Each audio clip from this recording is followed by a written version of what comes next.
Welcome to another episode of Real Deal Investing. I'm Jaron Kelly, one of your hosts, and my co-host, Larry Mastropieri. Welcome. And today we've got an awesome guest, Tony Stern, one of my friends and colleagues, and we've been doing some work together for the last few years. And coincidentally, actually a neighbor in my building. It's completely random, but we get to enjoy seeing each other at least once a week in the mornings in the elevator. Sure. So it's great. Welcome, Tony. So great to have you here on the podcast. I know Tony wears a number of different hats, and he'll tell you all about these because I want to hear all about the background. I don't even know some of the background, but I know Tony as, first of all, the owner of PropertyOnion.com, an amazing website, great resource for investors, for property owners, investors, flippers, foreclosure, auction buyers here in Florida, as well as I believe you're in Ohio and maybe a couple other states that are coming and maybe nationally here soon. But you also are a developer. You've done a number of projects, including a beautiful, I believe it's a townhome project in Delray. Right. You have a very cool video about that. You can tell people where to find that video, showing the project and its sort of evolution, which was fantastic. I want to hear all about that too. But then you're an investor as well. You're a coach, all of those things. So sort of a man of all seasons in the investor world. So why don't we start with just sort of what your background is and how you got here, because you definitely have an American accent, as people will hear. So give us where you came from. Well, I was born in London, quite obviously. My accent doesn't give away the fact that I've been in Boca Raton now for 10 years. Previous to that, 15 years in Los Angeles. Okay. So I managed to retain my accent. Gives me 5 seconds more on the telephone than you guys.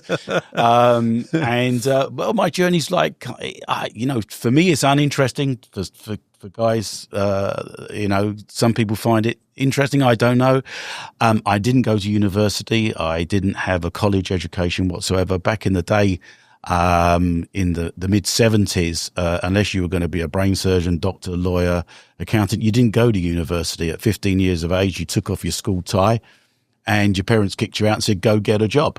And that's exactly what they did for me. And I started off, I did a radio, TV and electrical mechanics course, which was absolutely, completely useless to someone like me. I've got two left hands and I just, it was just, but I persevered with that. And then a year later, remember I'm 15 and a half, 16 years of age. I then got a job with a company, an American company, funny enough, in London called Tektronix UK. And they made oscilloscopes that you see on, people. Yeah. Well, I actually worked on the mobile one. So if you ever, God forbid, in a trauma and you had one of my oscilloscopes that I calibrated and repaired, the chances of survival were pretty slim, right? Oh my God. Because what I figured out at that time when I was working in the factory in Southgate, which is in North London, was, I was more, instead of being more electronically minded, I was more commercially and entrepreneurial minded. And so this factory had 300 people that worked in it. And as far as I was concerned, they were my audience and customer base. And so I used to walk in there with stuffed teddy bears, raffle tickets or drawing tickets. I used to sell cassettes back in the day, C60s, C90s, C120s, made by BASF. I'd say that because I just remember that. And also videotape. And anyway. So you're a hustler. Yeah, and that's what I realized. And then I used to go past houses or apartments and flats. And, at the time I didn't have a bean, not a pound note in my pocket, so to speak. I'd really love to get into that. I love to own that, And what I realized, actually at the grand old age of 67 years of age here, is that I'm a creative, but not a creative as you would in the traditional sense. I have this insane thirst for knowledge, but not on the academic level, more on a practical level. So, I always say it's like chess. If you gave me a book about chess, I would never learn in 1,000 years. But if I sat and watched you play chess for an hour, I would learn how to play it, which I do, by the way, really badly. But nevertheless, I know how to do it. So anyway, I then, that was the only two jobs that I had up to the age of 17. And then I broke for the border, so to speak, and I've never been employed by anyone since. And the reason for that is I'm probably unemployable. I really am. I mean, At least you admit it. I feel like I'm the same way. I'm now. the same way now, Yeah. for sure. Yeah. Okay. Yeah. I don't take instruction very well, and I do know more than most, I think. But obviously, At least you think you do, right? yeah. At least that's think the I do. important part. Yeah, and I know that that's not true. And over the years, I've developed this this sense of listening, and although that maybe doesn't come across right now, but I do listen to people. Good. And that's how you learn.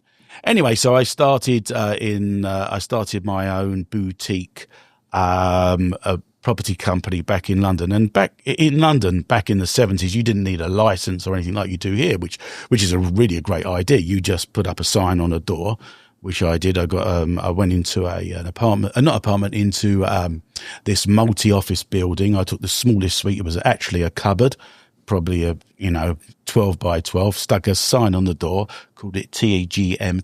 Was it Tony Group? Tony Group Enterprises, I think I called it, some grandiose name, and went to work trying to identify buildings that I thought, and I knew nothing about the business, but I had friends that were just starting in it, and I had some of my father's friends that were in the business, and I started to acquire the knowledge, not earning a penny, by the way. Really, thanks to the sustenance of my parents, they managed to keep me going. Anyway, but I met some investors back then.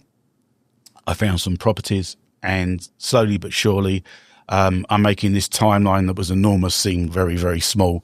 I started to accumulate some properties, and that's where I started to gain my knowledge. Mostly in and around London? Is that only in London? I couldn't afford to travel outside of London. Okay. And also the sort of projects that I was finding and building were very small. So the investors I was going to, they, it wasn't I wasn't going to them for a lot of money. Mm-hmm. They're probably just giving me money just to tell me to go away. But I managed to turn a dollar. And within a few years, I'd accumulated a very small property portfolio with rental income. Although my style of trading is I eat what I kill. I've never built a big portfolio of properties. That's just my style. I like to be in cash. And that's developed. It's been good and it's been bad. So you buy and then eventually sell at some point. Is that kind of the dynamic? Yeah. Not hold forever. Flipping, or whether it's short-term flipping or medium-term. Exactly. Okay. Exactly. I don't have a strategy. I have a gut feeling and a sense when to buy and when to sell. Got it. And one of the early things I learned is that you make all your money when you buy. I know everyone says that, but you really do. You make all your money when you buy. Mm-hmm. If you buy wrong, you're screwed from the very beginning. Okay, so I learned that very early on, but I wasn't just interested in property. It was my passion. But I found and nurtured this entrepreneurial sense, and I got involved in many other businesses, from the embryonic telephone business. I laugh now when everyone walks around with cell phones, but I was the first guy in London that opened a store selling phones. Wow. Okay, there's a way back. I used to say to people, "Do you know what? You can make a phone call from the side of your swimming pool with no wires." And they used to go, "Wow, really?" I mean, you say that now, everyone thinks you're demented, right? But back then, it was like, "Oh, wow." That was the sales pitch. Yeah. And to be honest with you, that industry was a cash cow for me, because I was in it at the very, very beginning. I started a company with an American partner, funnily enough, in London, called the Phone Booth Limited. And we started importing phones from America because it was much more advanced then, cordless telephones. We used to sell, I don't know why no one's going to remember this, but it was called the Pacer phone. Maybe anyone out there might remember that. I don't know. Or Superphone.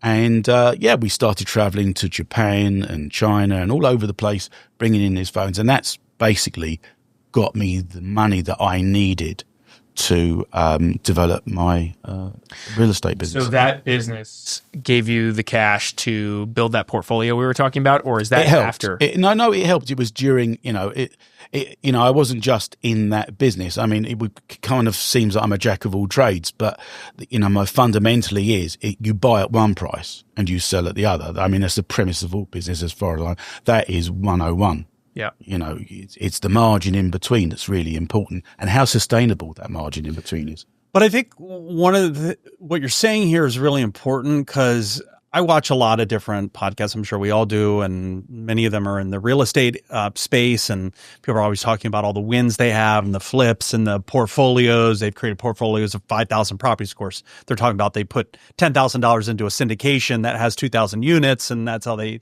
add that stuff up. But the point I'm trying to make is that you do need a source for cash. Yeah, Exactly. Sometimes you can go out and syndicate a deal and get investors, and I get that. That is one method.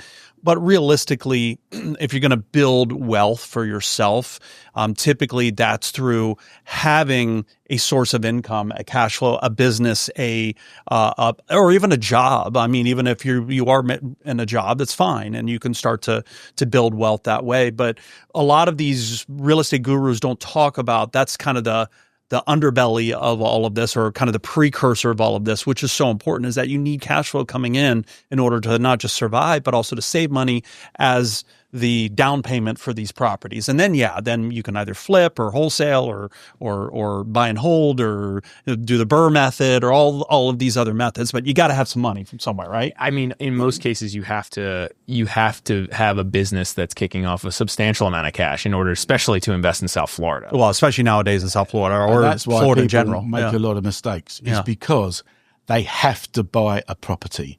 So they have to flip. Exactly. Okay, and they're panicked.